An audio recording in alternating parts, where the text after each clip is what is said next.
Je suis Maître Horace, gardien du temps et des terres d'Évreux. Et voici la Louise, ma messagère et porte-parole. Découvrez l'inattendu. Écoutez l'invisible. L'Eure, terre de géants et de racines profondes, cache dans ses vallons bien des secrets. Des pierres levées, des dolmens couchés, des allées sépulcrales oubliées. On en compte des dizaines, éparpillés dans les bois, les champs, les talus. Des monolithes immenses, gardiens de la mémoire néolithique. Des hommes les ont dressés il y a plusieurs millénaires, alors que grues et échafaudages n'existaient pas encore. Si vous m'avez bien suivi, vous devriez vous trouver à l'ombre d'un bois, non loin du buisson de Crau, au creux du chemin forestier de Gargantua. Au sol, 2 blocs de grès monumentaux se font face, fendus comme un vieux livre ouvert. Leur surface est striée, polie par le temps, ourlée de mousse et de lierre.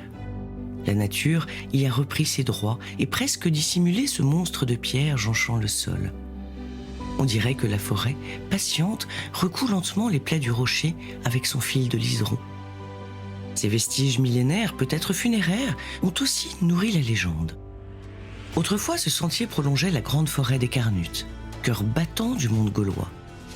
Les druides avaient investi ces lieux créés par les premiers hommes sédentaires. Ils y observaient les astres, assemblaient potions et mixtures, jugeaient les hommes et communiquaient avec les dieux. Leur temple, ces pierres, leur encens, les feuilles des chênes, leur lumière, celle des étoiles. Cette pierre brisée au sol a été nommée le gravier de Gargantua, et pour cause. Cette figure mythologique fut transformée par l'imagination truculente du moine défroqué François Rabelais en un géant héros burlesque au XVIe siècle. Dans son récit, il aurait traversé la région normande en un pas ou deux, le ventre aussi vide que ses poches regorgeaient de d'ivres bouteilles. On raconte qu'un jour, pris d'une fringale d'ogre, il s'en fut vers l'Eure chercher un festin. Mais voilà que sa semelle le gênait, un caillou s'y était logé.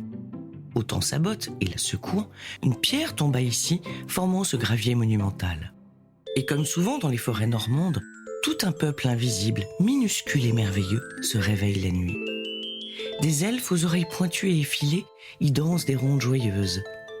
Des farfadets taquins et joueurs viennent chatouiller les oreilles de Gargantua, née, rappelons-le, de celle de sa mère Gargamel. Des feux follets scintillent entre les racines des arbres et envoûtent la nuit noire de leurs faisceaux bleus.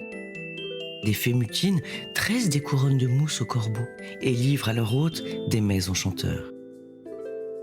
Après une valse enivrante avec les lutins et un banquet pantagruélique, la panse bien remplie, Gargantua aurait piqué un petit somme.